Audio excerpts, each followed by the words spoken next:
Welcome to Brooklyn's Alright. I have with me George Petros, author and artist, and we're going to be talking to him about some of his work.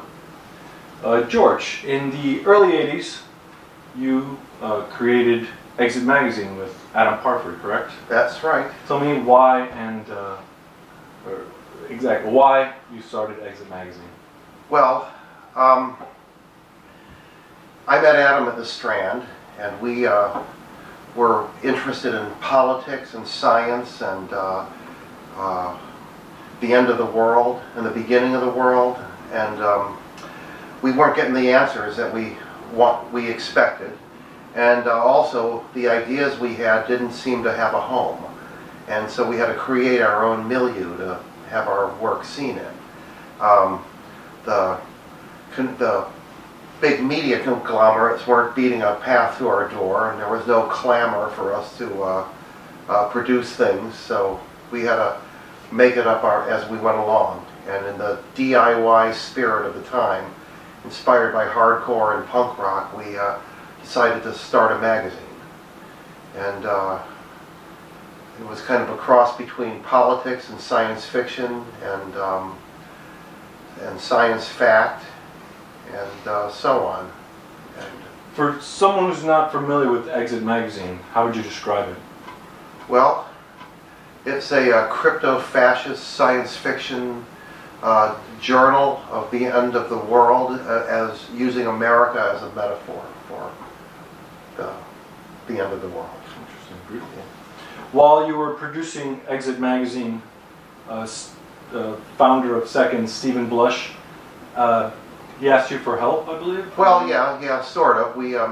I met Steve at a new music seminar event in 1987, and he was handing out Seconds magazine, issue number 1. Capitol Records had rented out one of the Staten Island ferry boats for the night to present their newest band, Skinny Puppy. And so Steve and I were both on board, and we talked a little bit, and then somebody who was a self-promoter asked me to write about them for Seconds, and I did. And Steve and I had developed a good rapport through that, and several issues later, he just needed an editor. He just had so much work to do with it. So I came in at first as the managing editor, and then I became the editor because I was doing more than just managing it. And he was gracious enough to allow me to bring my own stamp of stuff into it, my own, I guess, group of people and ideas and tastes and everything. So, you know, he was a punk metal guy, and I was a Frank Zappa fan. So there's a big disconnect there. But I was also interested in, you know, just all kinds of musical soundscapes and electronic music and classical and jazz and rock and everything. So between the two of us, we covered a lot of bases.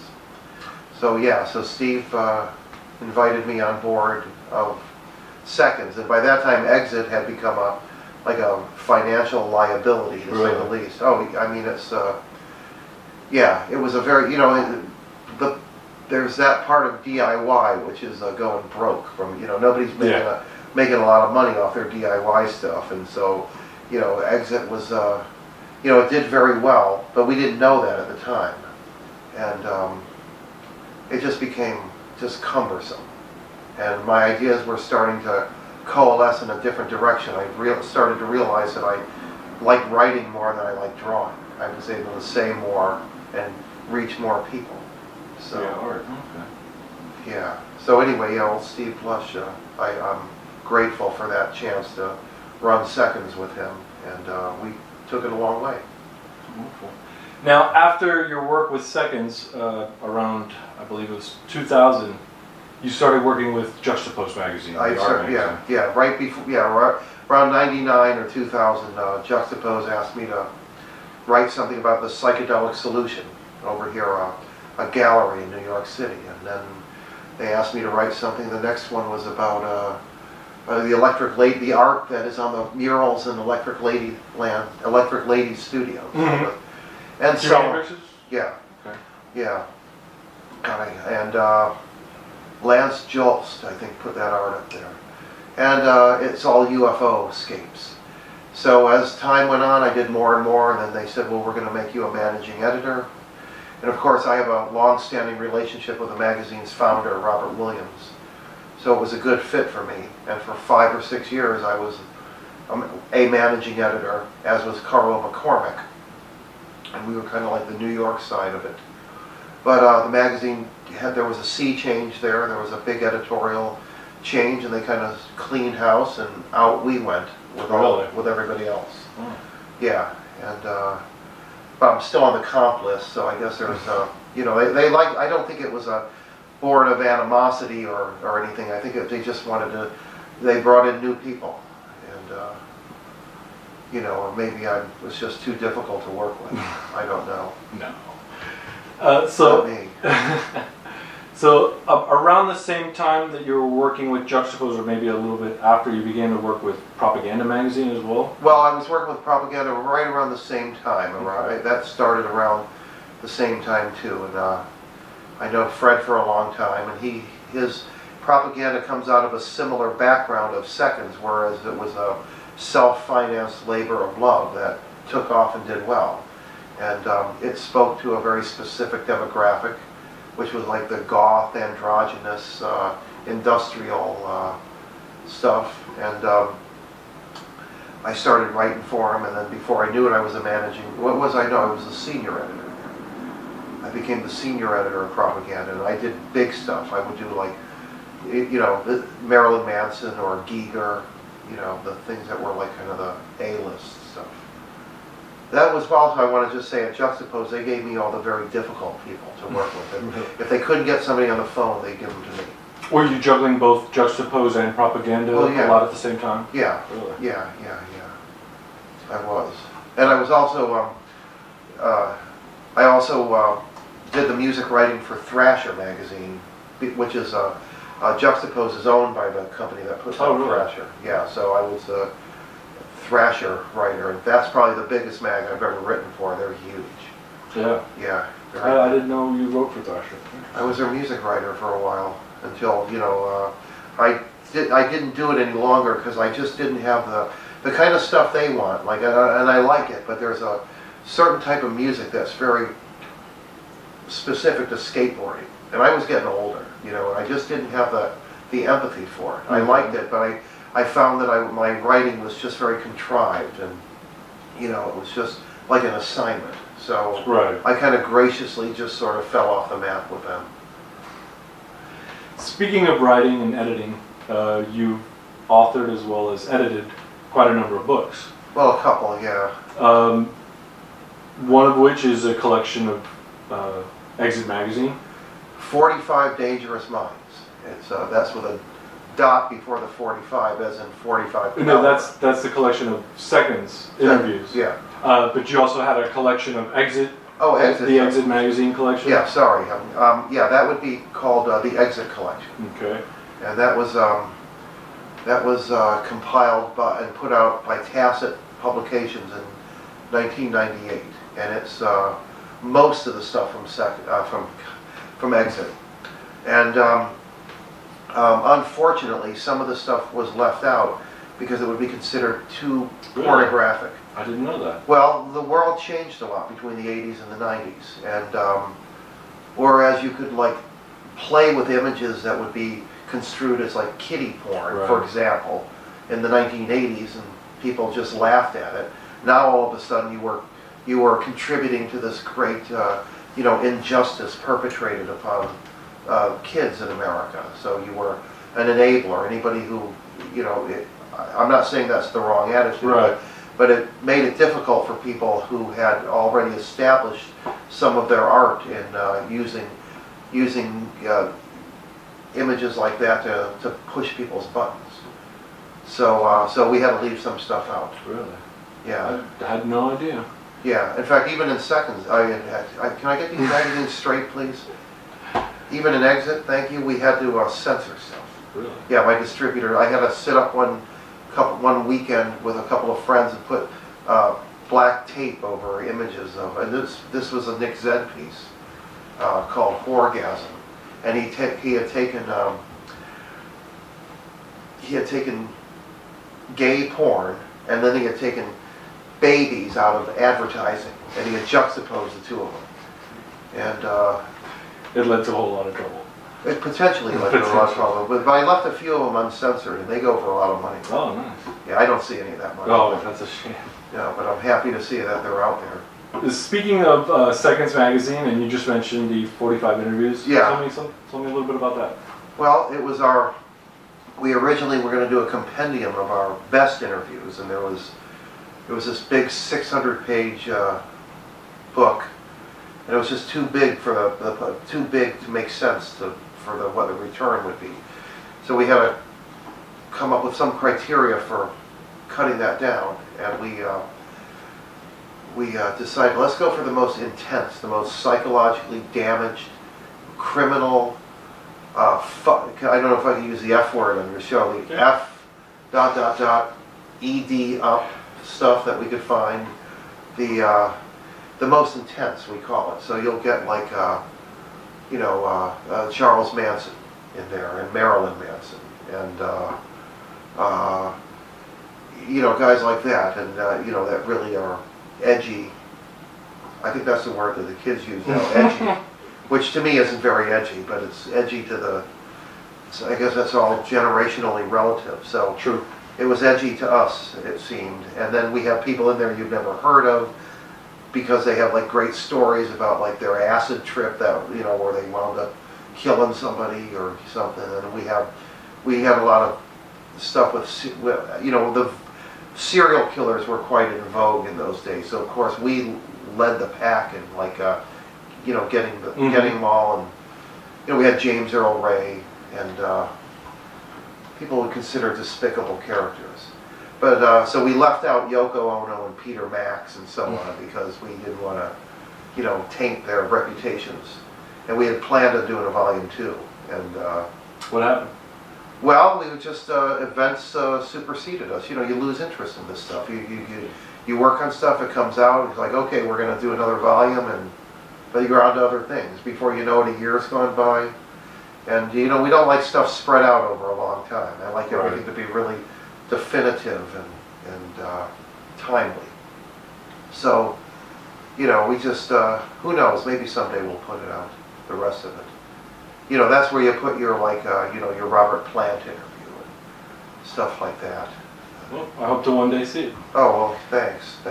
Tell me about the newest book you're working on now. I'm working on a book about transsexuals, and it's an oral history of the transsexual revolution as told by transsexual and transgender identified individuals, and it's timely and topical. It's not about what happened in the 80s or the 90s. It's just kind of a snippet of what's happening in your life right now, and that's what it is. It's very simple. And you're collecting interviews and different. Yeah, I've got interviews with about maybe about 30 individuals that range from doctors and cardiologists and surgeons to like Hollywood Boulevard hustlers and everybody in between, and some people that you've heard of and some that you haven't. And Fred Berger from Propaganda shot the cover of Amanda Lepore, and Buck Angel, the porn star, is on the back cover. So I have a male to female and a female to male. And the conversations that we have with them, at least for the interviews I've done, because I'm a West Coast editor, Manuel Vasquez, but my interviews are not salacious. They're not about sex. They're only about transgenderism in as much as I'm interested in how their lives are affected by what they have become. But if they're a cardiologist, I'm more interested in heart surgery than I am in sexual matters. Or if they're a rock star, I'm more interested in their catalog and their recording techniques. But the transsexual issues matter, that comes up just naturally. So Sounds like a fascinating topic, actually.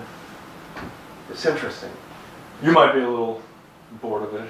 Well, I've become like a de facto expert on it, and I don't know.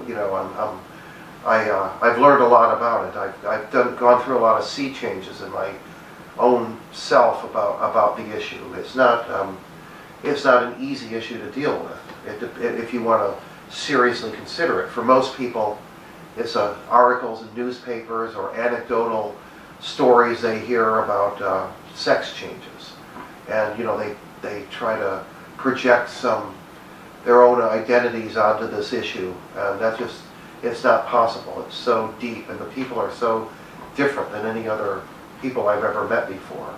And it's not it's not a gay thing, it's not a sex thing, and it took me a long time to learn that and to figure out who it was I was dealing with.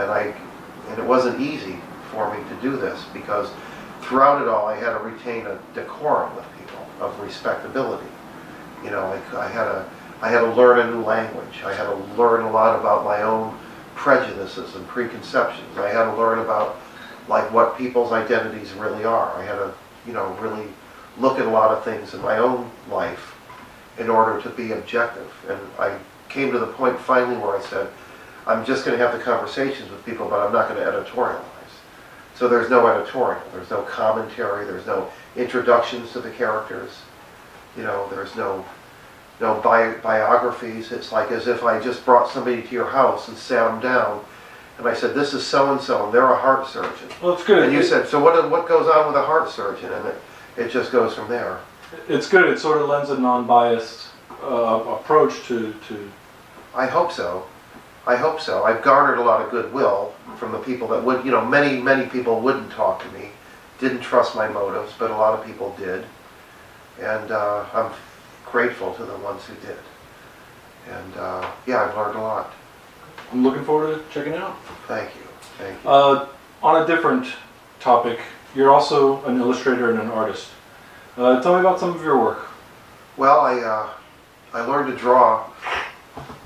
I have a poem about my artistic, it's just 2 lines. I owe my talents to this great school system of ours. I used to draw to while away the boring hours. So I would learn to draw, and when I was younger, I come from a long line of plumbers, and inherent in that line of work is draftsmanship. So, all my male relatives were draftsmen, and this is way back when. So I learned to draw, and I learned that I could get attention from drawing. So I liked that. And I learned that I had a special status in school because I could draw. And sooner or later, I could draw better than anybody else that was in school. So I was, people were fascinated by that.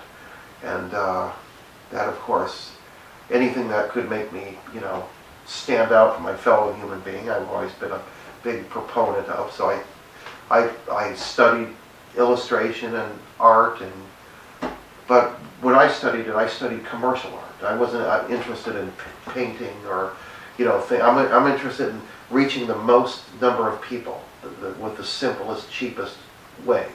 I'm not interested in things people have to see in museums or go places to look at or buy expensive books to see. I'm interested in stuff that can be Xeroxed and handed around.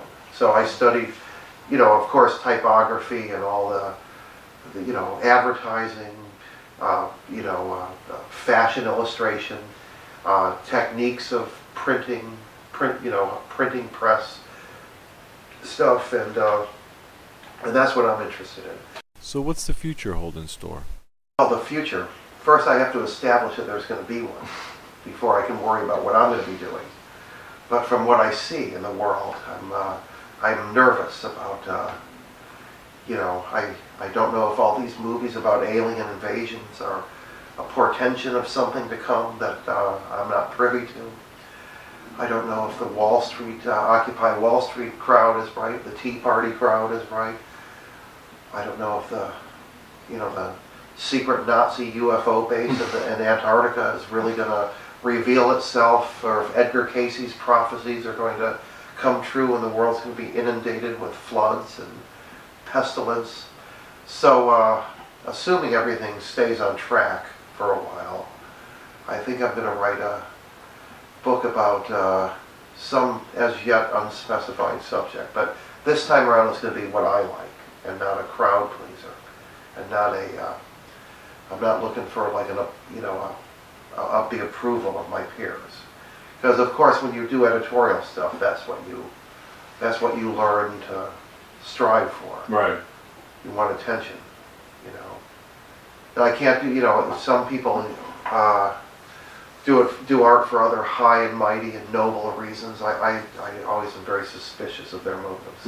And I also want to say this: anybody who self-identifies as an artist in this day and age is not only a phony, but probably a liar as well. An artist should be... I endorse that, by the way. And an artist is a tag that history should put on us. And right now we should be fair and call ourselves decorators or editors or illustrators. But this idea that everybody can be an artist, you see what you get as a result of that. There's a lot of lousy art out there. And there's more and more all the time. And, there's not a threshold a challenging threshold. There's not an acid test for people's art or music any longer. And I really wish people would stop creating. Just stop thinking you have to...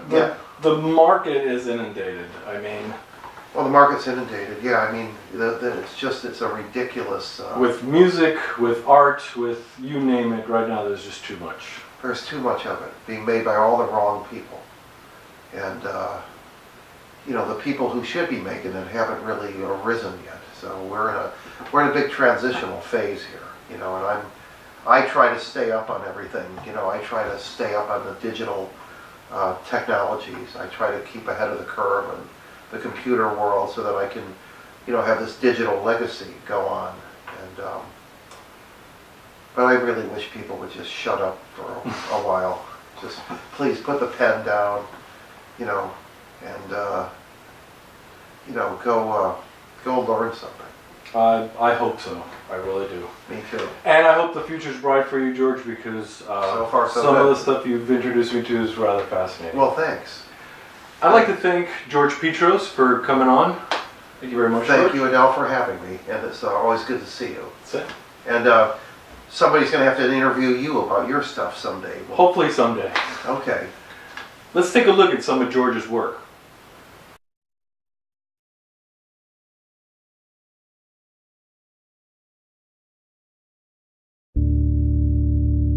This is the history of line, that's L-I-N-E, wherein a line expresses the vibe of two-dimensional art as it evolved, flowing forward snake-like on and on into a glorious future of free expression.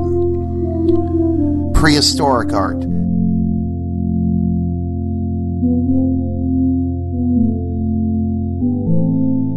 Egyptian art. Mesopotamian art, classical Greco-Roman art, Byzantine art, Chinese art, Indian art, Islamic art, Incan art, Mayan art, Aztec art, etc., medieval art, Gothic art, Renaissance art, Baroque art. You had Neoclassicism, Romanticism, Impressionism, Art Nouveau, Erotica, Cubism, Art Deco,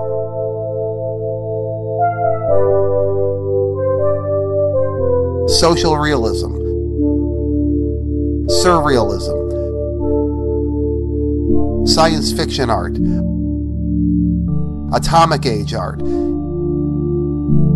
exotica, advertising art, and then there was psychedelic art, pornographic art, disco, punk, new wave, metal, grunge, techno. You had computers, digital art, cyberdelic art, modern primitive, tattoo art, lowbrow art, serial killer art, anime, trip-hop and acid jazz art, special effects, computer animation that fools the audience.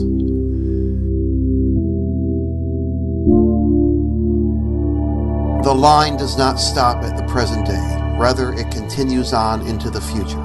Let's see what art might look like in times yet to come. There'll be holographic art, subliminal art, self-creating art, self-perpetuating art, self-promoting art, ghost art. You'll be asking, is it inner or outer art? Direct brainwave extraction, thinking screens, anti-objective art, anti-intellectual art, anti-human art. There'll be shocking art, violent art, homicidal art, art that kills, art that starts wars, big wars like of annihilation, space-time art, art that conquers the universe, alien art, post-human art, posthumous art. And of course there'll always be art that means absolutely nothing, like yours.